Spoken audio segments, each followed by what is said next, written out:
Vamos lá para a continuação do estudo do contexto de produção de um texto. Então, nós temos o texto Memórias de um Cabo de Vassoura.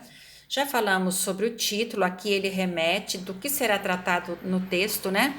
E a gente já, então, olhou aí, trabalhou a ideia da introdução do texto com o primeiro parágrafo. Então, foi introduzida aqui uma ideia, nós percebemos, identificamos aqui que se trata de um narrador personagem, ou seja, é um cabo de vassoura personificado, porque ele vem tratando de questões que são inerentes à pessoa. Cabo de vassoura, ele não fica triste, né?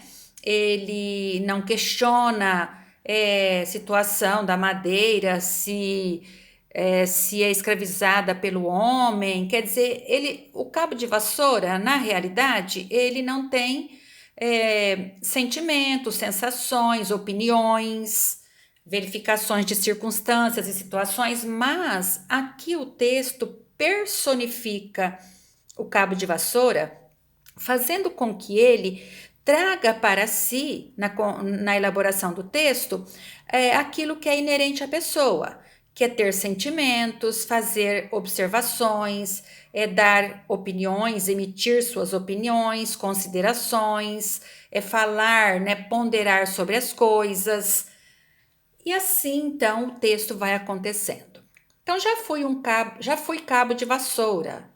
Então, o narrador está dizendo aqui que já fora um cabo de vassoura, hoje não é mais, porque olha o verbo aqui no passado, então fui quer dizer já não é mais. Então, se não é mais um cabo de vassoura, agora é o quê? Sou cavalo de pau. Então, já fui um cabo de vassoura, sou cavalo de pau, estive quase a ser lenha, quase virou lenha, mas não. Ou lixo, que ainda é mais triste, ou seja, lá abandonado, jogado, apodrecendo.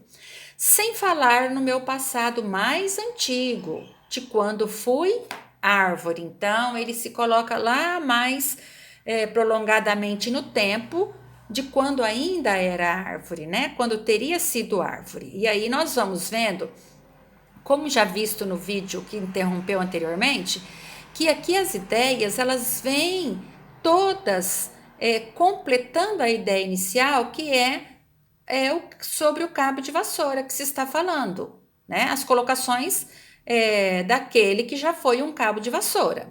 E aí, tudo que vem sendo colocado aqui diz respeito a esse que fora um cabo de vassoura.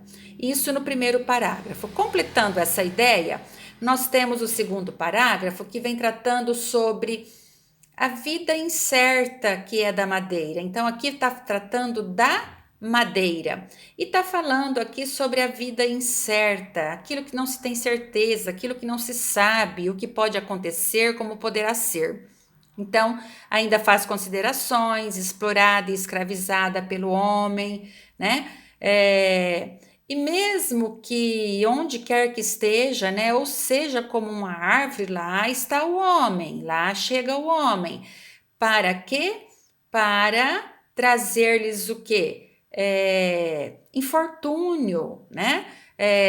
Problemas. Então, nós temos que o segundo parágrafo vem trazendo aqui a ideia daquele que está se colocando, né? Que já foi um cabo de vassoura e hoje é um cavalo de pau. E todas as ideias que vêm falando a respeito da ideia inicial. Então, os parágrafos, no caso o segundo, vem dando complemento à ideia inicial, de outra maneira discorrendo sobre o cabo de vassoura, que não era de plástico nem de metal, mas de madeira, e que como a vida de madeira é incerta, não se sabe como será. E depois termina então dizendo que onde quer que esteja a madeira, o homem chega, né? E ele chega para quê? Aqui, ó, o terceiro parágrafo, ele está aqui colocando a sequência do pensamento. Quando o homem chega, quase sempre dá galho, dá problema, né? E considera feliz a planta ou a árvore carregada de frutos ou flores, porque esta árvore que tem frutos, né, que dá frutos ou flores, ela em geral, ou seja, na maioria das vezes, ela é poupada pelo homem, embora ele ainda roube as suas flores e os seus frutos. Aí nós temos reticências, as sementes, né? Também a seiva, e aí por diante. Continuando a ideia do terceiro parágrafo. Mas o quê? Ó, mas e vem o complemento. Por que que está dizendo esse mas? Nos outros casos. Que outros casos? Que não sejam as árvores de frutos ou flores. Machado e fogo nos peguem. Então, peguem, o machado e o fogo irá alcançar, né? Ou a árvore será cortada, a madeira será cortada, destruída pelo fogo. Aí não se sabe, pois a vida da madeira é incerta. E nada podemos fazer. Olha aqui uma consideração: não se pode fazer nada. Agora vamos para o quarto parágrafo. O quarto parágrafo está falando sobre o homem, o bicho-homem. Então, aqui vem as considerações do, da madeira, que já foi um cabo de vassoura, e vem falando aqui sobre o homem, o que ele considera sobre o homem que se intitula, que dá títulos a ele mesmo, né? Enche de títulos, senhor, governador, presidente, deputado, rei, e assim vai, né? E esse homem que dá título a si mesmo, ele é vaidoso.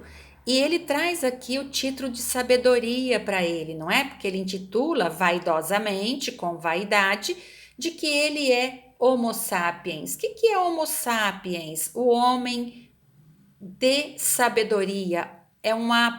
São palavras que formam essa expressão, que vem do latim, e vem falando aqui que é de uma língua esquecida, porque é uma língua lá muito antiga, que já não quase mais é usada, muito raramente, só em ocasiões especiais, mas ninguém mais fala, né, o latim.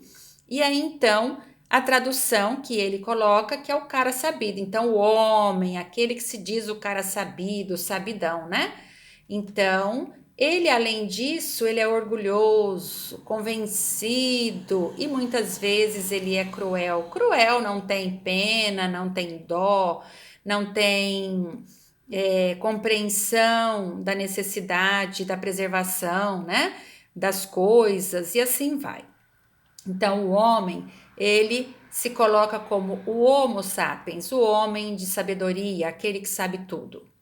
E aí, então, coloca sobre o homem tudo que vem sendo colocado aqui, ó, depois, no parágrafo, na sequência, complementando a ideia inicial, vem aqui tratando do bicho-homem. E, por final, no último parágrafo, quinto parágrafo, vem a colocação daquele que está sendo tratado aqui, que é aquele que um dia foi um cabo de vassoura. E aí vem, mas tem realmente uma força contra a qual nada podemos. Então ele vem dizendo que o homem é sabido, que o homem é convencido, orgulhoso e cruel, mas que realmente esse bicho-homem, ele tem uma força que nada se pode fazer contra a força que ele tem, né? É o que vem aqui colocando o narrador personagem. E aí ele continua complementando essa ideia desse entendimento que tem a respeito do homem.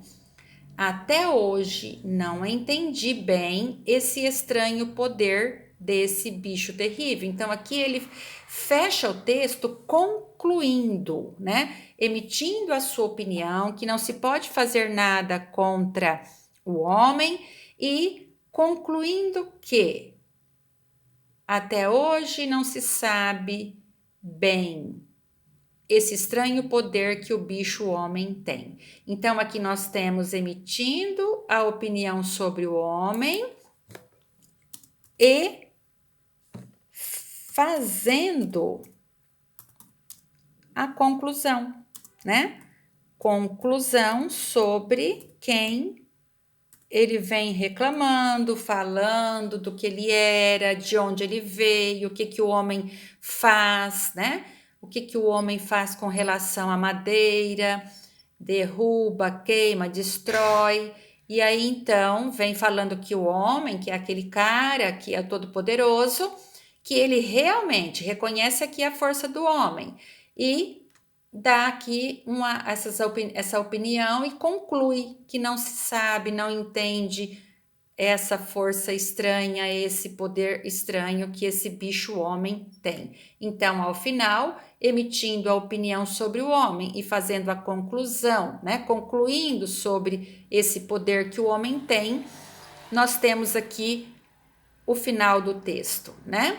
Onde então um narrador personagem, que é aquele que um dia foi um cabo de vassoura e hoje é um cavalo de pau, certinho? Passando pela história, pelo que foi, pelos quem é que faz tudo isso, essas mudanças ocorrerem. Chega então que é o homem, aquilo que o homem faz, escraviza e faz tudo com a madeira da maneira que ele quer, e por final, o homem que é vaidoso, que sabe de tudo, mas aí reconhece o poder e a força do homem e não entende esse poder estranho que o bicho terrível tem, tá certo, crianças? Espero que vocês tenham compreendido esse processo de construção aí do texto para que na semana que vem a gente trabalhe e possa produzir um texto. Um grande beijo, até mais.